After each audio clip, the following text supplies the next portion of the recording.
अस्सलाम वालेकुम। मेरा नाम डाइटिशियन विरदा है।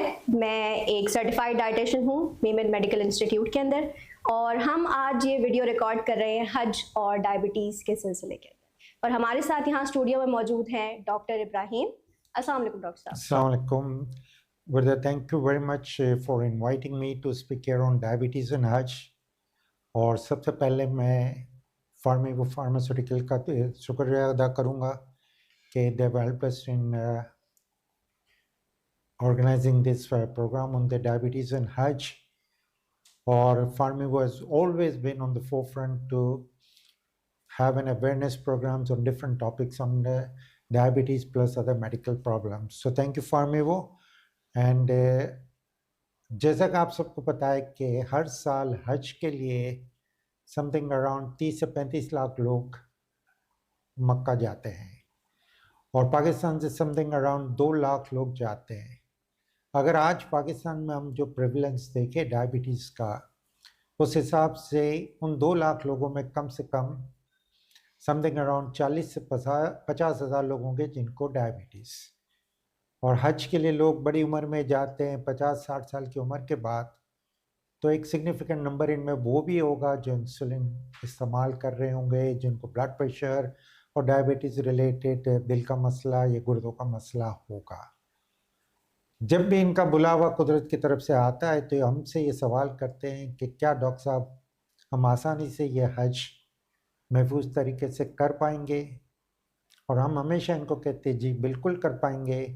लेकिन पूरी दुनिया में हर चीज़ हम जो भी काम करते हैं तो उसके लिए पहले हमें तैयारी करनी पड़ती है, हमें कुछ एहतियात बरतने पड़ते हैं। तो इसीलिए मैं इनको कहता हूँ कुछ आपको प्रिपरेशन करनी पड़ेगी हज से पहले और कुछ प्रिकॉशंस आपको लेने पड़ेंगे हज के दरमियान। अगर उन चीज़ों को जो आप अभी आगे जाके डिस्कस करेंगे तो उससे ये हमें होगा कि आपका हज भी आसान होगा, कबूल भी इंशाल्लाह हो जाएगा इंशाल्लाह। तो इसी से डॉक्टर साहब एक सवाल है मेरा, जैसे रमज़ान से 6 से 8 हफ्ते पहले अपने डायबिटोलॉजिस्ट को, एक डायबिटीज़ मरीज़ को विज़िट करना चाहिए ताकि महफूज तरीके से रोज़ा रखा जाए। हज से कितना अर्सा पहले विज़िट करना चाहिए, और क्या कोई टेस्ट वगैरह भी करवा के लेके जाने चाहिए? जैसे कि रमज़ान में भी हमने यही किया कि रोज़े से 6-8 हफ्ते पहले मिले, इसी तरह हम चाहते हैं कि आदमी ने हज के सफ़र से कम 6-8 हफ्ते पहले डॉक्टर से रुजू करे। इसकी वजह ये है कि जब हम हज को जाते हैं ना तो हमारा पूरा टाइम टेबल रोज़मर्रा का जो शेड्यूल होता है वो बदली हो जाता है। हमारे खाने के टाइमिंग वहाँ पे बदली हो जाते हैं, खाने के तरीका बदली हो जाता है, वहाँ के मौसम बड़ा गर्म है, हमें हमेशा से ये पता है। हमारी दवाइयों के टाइमिंग्स हो जाते हैं और फिर हमारा सोना भी डिफरेंट हो जाता है क्योंकि उसके भी टाइमिंग बदली हो जाते हैं। हम चाहते हैं कि आप 6 से 8 हफ्ते पहले 1-2 हफ्ते का आपका शुगर का टेस्ट करें, कि मॉनिटरिंग करें कि आपका शुगर का कंट्रोल कैसा है, और आप अपना हीमोग्लोबिन A1C करा लें। आप आपके गुर्दों का टेस्ट जिसमें यूरिया, क्रिएटिनिन, एस्टिमेटेड GFR, और इसके अलावा हम एक आजकल और भी टेस्ट करते हैं स्पॉट यूरिन ACR। और अगर आपको ब्लड प्रेशर या दिल का मसला है तो आपका इकोकार्डियोग्राम और ECG भी करा लें।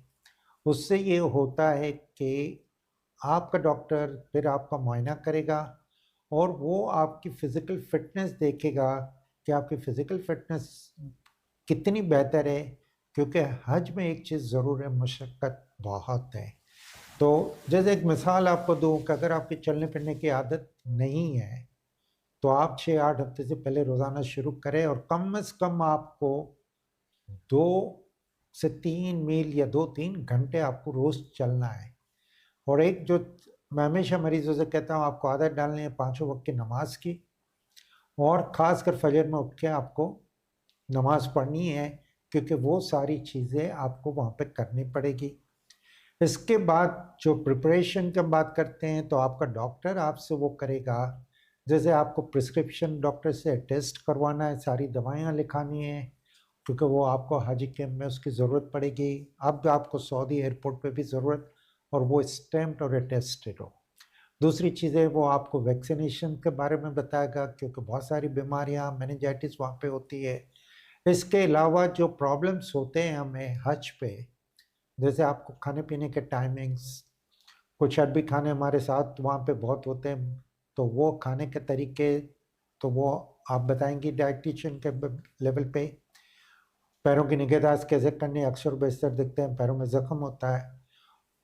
सबसे इम्पोर्टेंट चीज़ एक ये है कि शुगर की कमी या ज़्यादती, हाइपोग्लाइसीमिया या हाइपरग्लाइसीमिया, ये बड़ा मसला वहाँ पे होता है, ख़ासकर उन लोगों में जिनको इंसुलिन हम देते हैं। तो उनको ये सब चीज़ें पर आपका डॉक्टर आपको इसकी भी ट्रेनिंग देगा।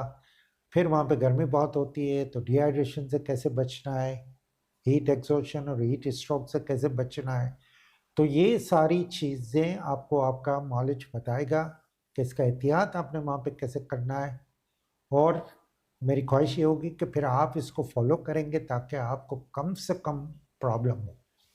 दूसरी चीज़ ये भी एक ज़रूरी है, आपका नॉलेज आपको ज़रूर बताएगा, आपके ट्रैवल एजेंट को पता होना चाहिए कि आपको शुगर की बीमारी है, इंसुलिन पे है, तो वो उनका कार्ड होता है, उस पर आपका लिखा होना चाहिए, या आपके पास कोई भी एक ब्रेसलेट टाइप होना चाहिए जिस पर लिखा हुआ हो कि I am diabetes and I am using insulin. आपके जो कंपेनियंस हैं उनको पता होना चाहिए, और आपकी सारी दवाइयों के बारे में आपका एक प्रिस्क्रिप्शन बनेगा। तो ये सारे एहतियात है जिसके बारे में हम आगे जाके बात भी करेंगे।